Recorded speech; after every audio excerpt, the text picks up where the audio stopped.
They tell you it's inflation, little price creep, a few cents more for bread, a few dollars more for gas. But the numbers don't lie, and they don't tell the story you've been sold. In 1971, the average American male earned roughly $6,500 a year, adjusted for inflation using the government's own CPI. That's about $49,000 today. Except the median male wage today is around $55,000, a $6,000 real gain over 50 years. That's $120 a year, not bucks a month. The greatest economic machine in human history, and the average worker got a $10 raise every 12 months. But that's only half the picture, because the CPI, the Consumer Price Index, is not a measure of how much your money is worth. It's a measure of how much the government says your money is worth. And those are two very different things. Here is where the forensic work begins. In 1980, the Bureau of Labor Statistics changed how it calculated housing costs. Before 1983, the CPI measured home prices and mortgage rates directly. After 1983, it switched to owner's equivalent rent, a survey that asks homeowners, if someone rented your house, what do you think they'd pay? Not what they do pay, what they think. This is not a measure. This is a guess. That one methodological change shaved roughly 2 to 3 percentage points off the official inflation rate every year for the next 2 decades. By 2020, the cumulative effect was enormous. If housing had been measured the old way, the CPI would be roughly 40 higher. That means the dollar in your pocket is not losing value at 2% a year. It is losing value at closer to 5 or 6. Now run the math again. The 49,000 in 1971 purchasing power, using the pre-1983 methodology, that 49,000 in real 1971 money would be more like 280,000 today. The actual median wage, 55,000. The real wage hasn't barely moved. It has collapsed by 80%. This is not inflation. This is a slow-motion confiscation. It is entirely by design. But there is a deeper crack in the system that no one wants you to see. And it has a name: M2 money supply. M2 money supply. You've heard the term. You've probably ignored it. But this is the raw mechanism that destroys your paycheck. And it does not care about your opinion. In 1971, the year Nixon took the dollar off gold, total M2 in the United States was roughly $700 billion. By 2008, just before the financial crisis, it had grown to about 7.7 trillion, a tenfold increase in 37 years. That sounds like a lot. But then came the real experiment. 2008 to 2020, the Federal Reserve added another 7.8 trillion, doubled the entire money supply in 12 years. Then came COVID. Not from March 2020 to March 2022, the Fed printed roughly $6 trillion in 2 years, almost as much as had been created in the entire history of the Republic up to the year 2000. Total M2 today, over $21 trillion. Let that number sit for a moment. $21 trillion. That's 21,000 billion. That's more money created in the last 15 years than in the previous 200 combined. Every dollar in your wallet has been diluted by roughly 60% since 2020 alone. Your paycheck looks the same, maybe even a little bigger. But each unit of that paycheck buys half of what it bought 4 years ago. Not technology. You are running on a treadmill that someone is quietly speeding up, and they are not telling you the speed. The official story says this is fine. Inflation is transitory, they told you in 2021. Then it was persistent. Then it was sticky. Now they don't call it inflation at all. They call it price normalization. This is not a semantic game. This is an admission. Not cause when a government prints money to pay its bills, it is taxing you without a vote. Every dollar printed reduces the purchasing power of every dollar you hold. That is a tax on savings, on wages, on the very act of working for a living. It is invisible, it is regressive. It hits the poor hardest because they hold the least assets. And it is never debated in Congress. The Fed does it by fiat. The Treasury spends it by decree. But here is the question no one in power will answer. If printing money is the solution, why are you poorer than your parents were at your age? The answer is not a mystery. It is not hidden in some classified document. It is sitting in plain sight, in the data the government itself publishes. You just have to know which numbers to look at and which numbers they want you to ignore. Take the Consumer Price Index again.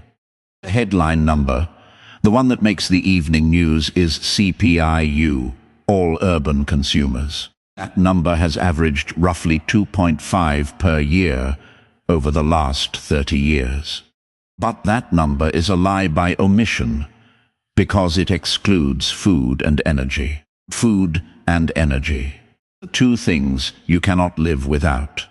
The two categories that have been the most volatile and the most inflationary for the entire working lifespan of anyone under 50. The Bureau of Labor Statistics calls this core inflation. Core inflation strips out what they call NIEs. But when you strip out the cost of eating and the cost of heating your home, what exactly are you measuring? The cost of flat-screen televisions. The price of a hotel room in Phoenix. This is not economics. This is accounting theater. Now add the real cost of housing. The official CPI puts shelter inflation at roughly 4 per year. But look at Zillow, Redfin, or any actual market data. Rents in major cities have doubled in the last decade. Home prices have tripled in some markets. The official number is not measuring reality. It is measuring a statistical fiction designed to keep cost of living adjustments low for Social Security, for pensions, for union contracts. Every one of those adjustments is pegged to a number that deliberately underestimates how much your life actually costs, not the result. Quiet generational theft. In 1980, a median income household could afford a median-priced home on roughly 22 of its income. Today, that figure is over 45. In 1980, a single earner could support a family of 4 on a high school diploma. Today, 2 earners with college degrees often cannot save for a down payment. This is not a story about laziness or avocado toast. This is a story about the dollar being systematically hollowed out while the government tells you everything is fine. And then there is the part they never mention. The part that turns this from a policy error into a deliberate transfer of wealth. The new money does not enter the economy evenly. It does not rain down on every citizen equally. It enters at the top. It is created by the Fed, used to buy government bonds from primary dealers, the big banks, and then those banks lend it into the financial system. The money flows first into stocks, bonds, real estate, and other assets held by the wealthiest 10%. By the time it reaches your paycheck in the form of higher prices, the value has already been harvested. The rich get the assets before they inflate. You get the higher prices after. This is not a bug. This is the feature. This is not a conspiracy theory. This is the documented mechanics of the system. And the data is not ambiguous. From 2009 to 2022, the Federal Reserve's quantitative easing programs, the ones that created money out of nothing to buy bonds, added roughly $9 trillion to the financial system. During that same period, the net worth of the top 1% of American households increased by over $30 trillion. The bottom 50%, their net worth increased by roughly $2 trillion. Most of that was inflation in the value of their homes. The same homes they now cannot afford to sell and buy another, because prices have risen so much. The wealthy did not get richer because they worked harder. They got richer.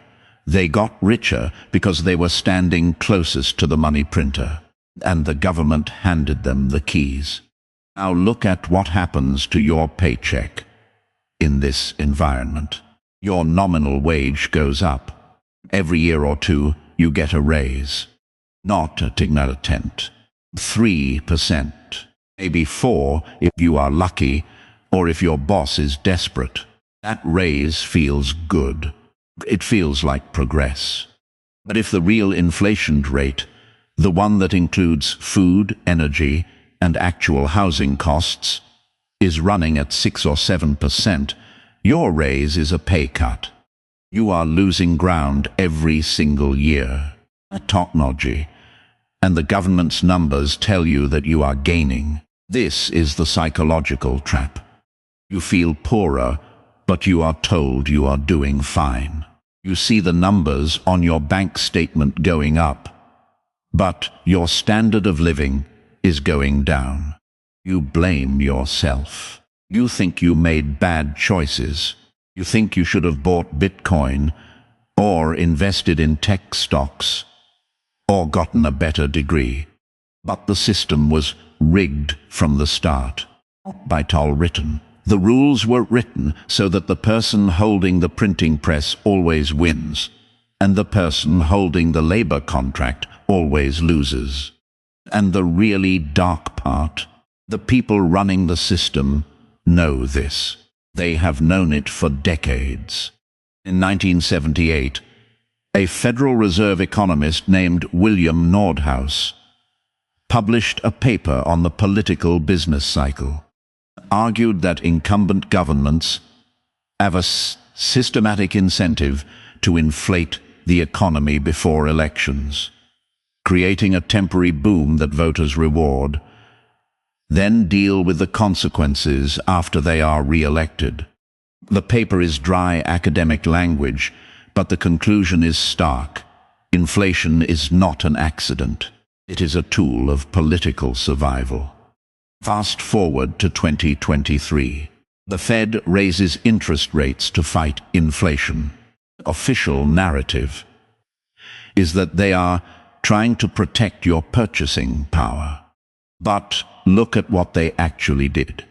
They raised rates, then cut them the moment the stock market dropped. They talked tough, then bailed out the regional banks. They signaled discipline, then injected liquidity the second the bond market showed stress.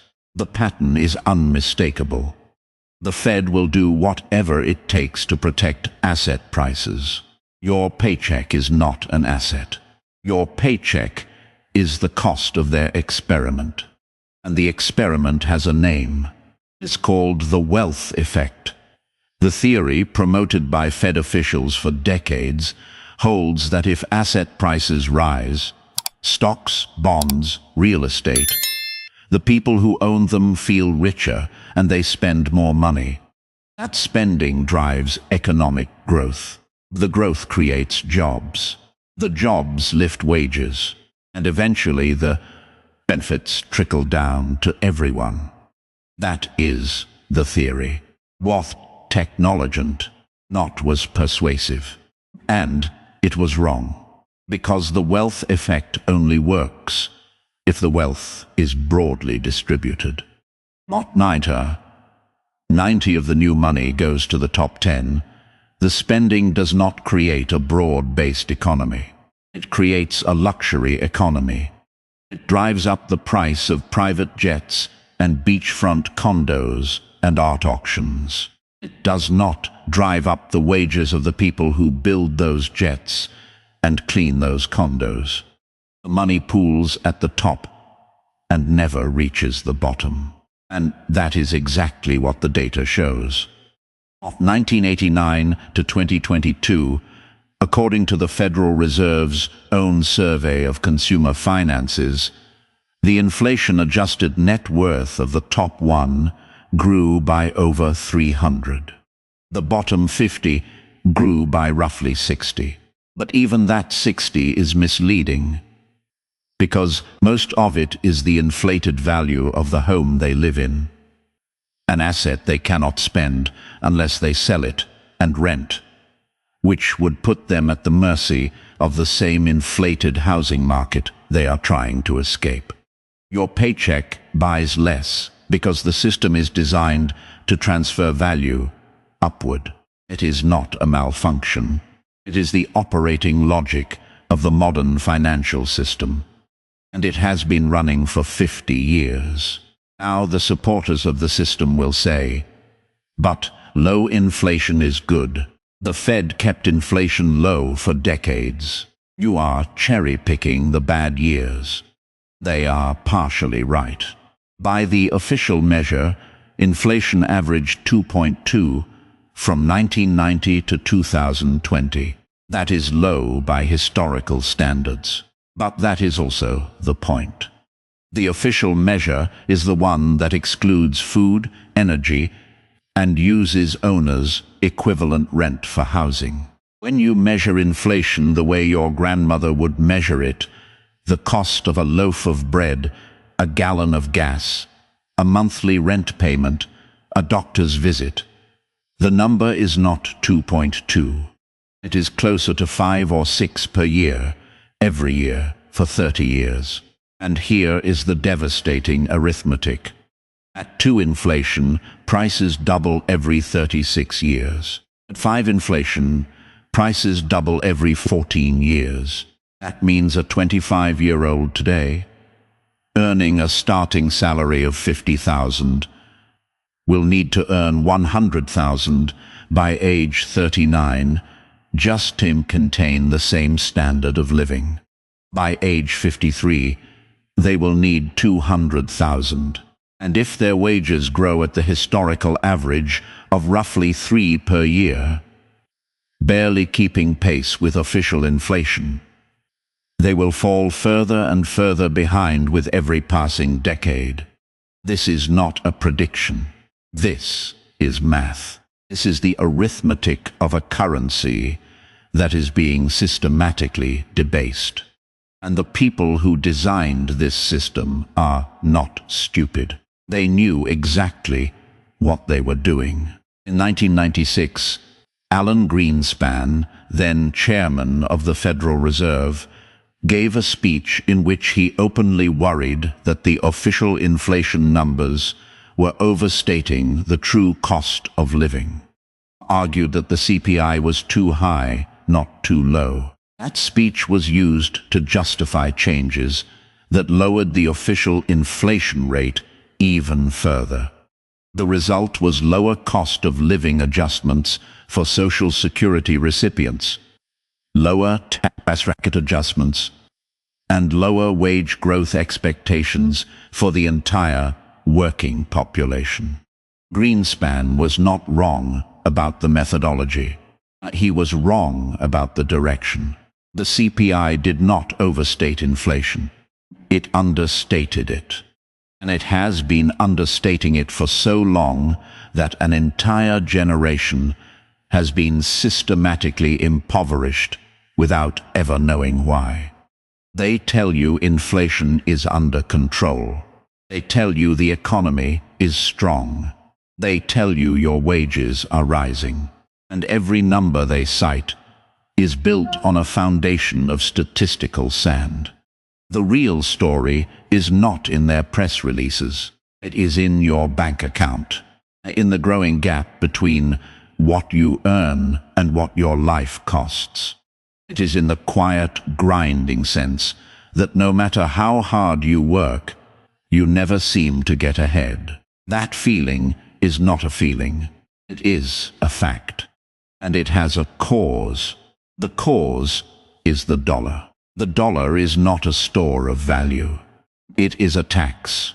And you are the one paying it. Men, and that brings us to the final piece of the puzzle. The piece that ties it all together. A piece that explains why your paycheck buys less every year and why it will never stop until something fundamental changes. The dollar is not backed by gold. It is not backed by silver. It is not backed by any commodity, any promise, or any enforceable constraint. Since 1971, the dollar has been backed by nothing except the full faith and credit of the United States government. And that faith and credit is only as strong as the government's ability to tax its citizens to repay its debts. Here is the problem. The government's debts are growing faster than its ability to tax. The national debt is now over $33 trillion. Annual deficit is over $1.5 trillion. Interest payments on the debt alone will exceed $1 trillion per year within the decade. That is more than the entire defense budget. That is more than Medicare. That is the single largest line item in the federal budget. And it is growing exponentially. The government has only 3 ways to pay for this. It can raise taxes, which is politically suicidal. It can cut spending, which is also politically suicidal. Or it can print money. Guess which one they choose every single time. The Fed is not independent. It is not a neutral arbiter of monetary policy. It is a creature of the banking system created by Congress, staffed by appointees of the President, and its primary mandate is not price stability or full employment. Our primary mandate it is to ensure the government can borrow money at affordable rates. When the government needs to borrow trillions of dollars, and no one wants to buy its bonds at a reasonable yield, the Fed steps in and buys them with freshly printed money. That is not theory. That is what happened in 2008. That is what happened in 2020. That is what is happening right now, quietly, in the repo market and the standing repo facility. The printing is not a temporary emergency measure. No. It is the permanent operating system of the United States government. And every single dollar printed dilutes the value of every dollar you hold. That is not a side effect. That is the mechanism. By technology, the government creates money to pay its bills, and the purchasing power of your paycheck declines to absorb the cost. You are not paid in dollars. You are paid in promises that are being broken in real time. The supporters will say, but the dollar is the world's reserve currency. It has been for 80 years. No one can replace it. And that is true. More now. But reserve currency status is not a law of physics. It is a convention. It is based on trust. And trust is being eroded by the same arithmetic that erodes your paycheck. In 2000, the dollar accounted for roughly 70% of global foreign exchange reserves.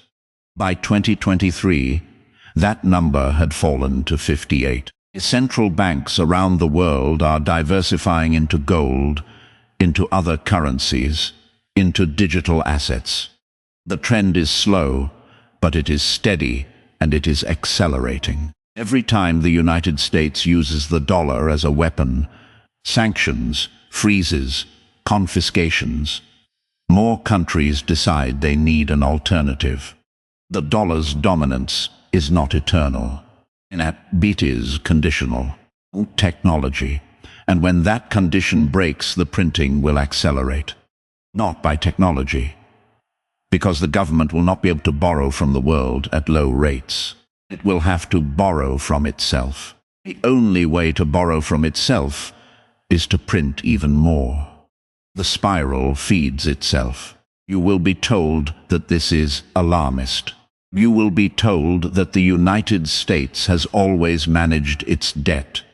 You will be told that the dollar has always come back. And all of that is true, till it is not.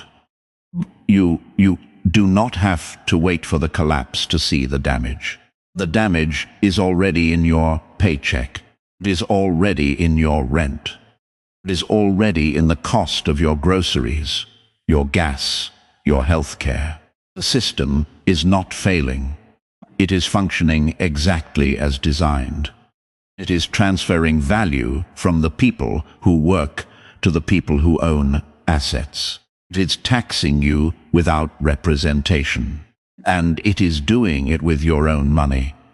So what do you do? The answer is not Bitcoin. The answer is not gold.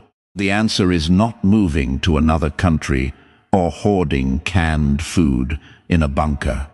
The answer is understanding the system so thoroughly that you stop playing by its rules. The first step is to stop measuring your wealth in nominal dollars. Measure it in purchasing power. Measure it in assets that cannot be printed. Measure it in skills, in relationships, in productive capacity. The dollar is a measuring stick that is shrinking.